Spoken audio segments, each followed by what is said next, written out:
roku netušili, koľko radosti a koľko tých, povedal by som, fantastických zážitkov spôsobia nám. Ja som tu nebol a možno ani vy niektorí. A prídu ďalší aj po nás a keď sa to uchová, tak tá radosť sa bude prenášať z generácie na generáciu. Niekto to môže brať ako prechádzku, niekto to môže brať ako neviem čo, ale myslím si, že radosť nás naplňa. Prečo hovorím vlastne o radosti, keď Kristus hovorí o poklade? Ja si myslím, že každý poklad vzbudzuje pocit radosti. Každý má svoj poklad. A každý za poklad používa alebo berie niečo svojské. Ale myslím si, že to posvetno nás tak trošku ovplyvňuje aj v tom našom pohľade na ľudí. A tak, ako keby sa tá radosť pomaly, ale isto, nie že strácala, ale bola k nám trošku utláčaná. Tou prísnosťou, tými zákonmi a tým pohľadom. Ale to, čo si všímam, možno za tie posledné roky, si myslím, sa potroške uvoľňuje.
Na záver by som chcel všetkým poďakovať, aj keď ešte vás čaká ďalší program, ale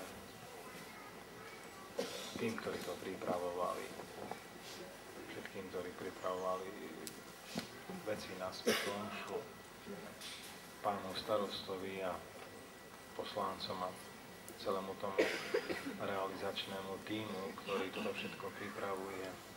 Srdečné Pán Boh zaplať a samozrejme pozývajú ďalej k programu a uznámemu guľašom.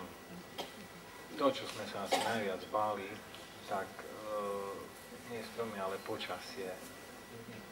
Takzvaná zvláštna skupina pri obecnom úrade v Nižnej Myšli, ktorá to počasie vybavovala, hovorili, že oni vybavia. Podnikateľská skupina. Oni hovorí, že oni vybavia. Taký svet je dnes, vidíte. Takže keby začalo pršať, tak sťažujte sa u nich. Hovorím, že to preplatia oni všetko, že majú takú dohodu. Tak v tomto týždni to bolo, keď ma stretla babka jedna, tu sedí, nechcem ukázať, ktorá, pred obecným úradom v Nižnej Myšli, tak na mňa 3-krát pozrela a hovorí, vás zdakazi poznám. Ja viete, veľká som vystúpil v tričku v nohaviciach. Mňa? Tam môže byť. Ja tu ešte len 3 roky bývam. Taký chce mi povedoný. Usmievala sa. A ja hovorím, no, možno, že sa na takoho podobám. No a nechcel som to vysvetľovať. Ale toto je z toho asi, bratia a sestry, že to nie je také naškrobené, viete, také, lebo možno, že som mal, keby som bol k Jakobeniu, alebo sa prežehnal, povedal, Pán s vami, babko, tak by možno pochopila, alebo asi hneď by vedela, ale myslím si, že aj táto situácia tu nie je taká naškrobená, taká, viete, že všetko, samozrejme veci, ktoré sa musia zachovať, sú zachované, ale že je to také voľné a o to je to, myslím si, že aj krajšie, aj radostnejšie, tak a taký sa asi nespoznávame niekedy. Aj tie deti som nie všetky poznal, ale aj veľa cudzích asi je a už som si nepamätal, či ide, či nejde na príjmanie a oni kývu, aj ústa otvárajú a myslím si aj v tomto je, že človek má z toho, hovorím, také pocity, takže tá radosť búra aj takéto zábrany, aj toto robí z nás jednoduchých, úprimných ľudí a toto si prajem, aby sme vždy takí boli a takto sa stretávali. Pán s vami, nech vás žehná všemohúci Boh, Otec i Syn i Duch Svätý. Amen. Buďte v mene Božom. Bohu vďaka.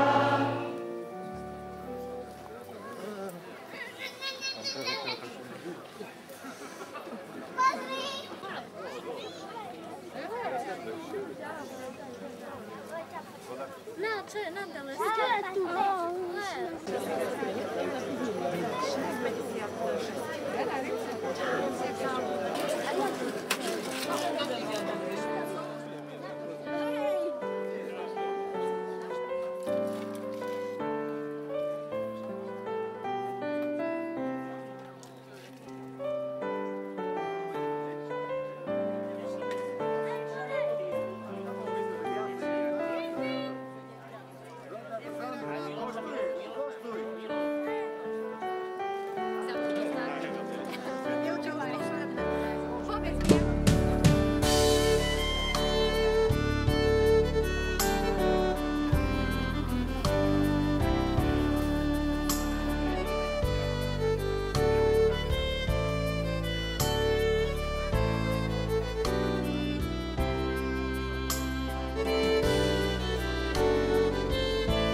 Naše akcie tu vonku v prírode, ktoré plánujeme v budúcnosti ešte robiť. Tak, jak by povedal náš pán predseda mikroregiónu Hornat, pán inžinier Todt, že máme to tu z tých obcí spolu s Jankom Kokardom zo Ždania s Vyšnou vyšlo asi najlepšie prostredie na takéto akcie, ktoré by sme chceli možno aj častejšie poriadať pre našich občanov, tak z našej obci, tak z celého mikroregiónu, aby sa občania trochu viac zbližovali, aby tie medziľudské vzťahy boli stále a stále lepšie.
Dôstojný náš duchovný otec, milí hostia a priatelia našej obce, milí rodáci.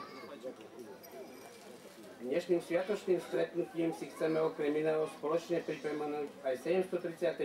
výročie prvej písomnej zmienky o obci Nižná Myšľa, ktorá je datovaná z 9. júna 1270 a nachádza sa v texte listiny z kapituly Jagerskej diecézy napísanej úhorskému kráľovi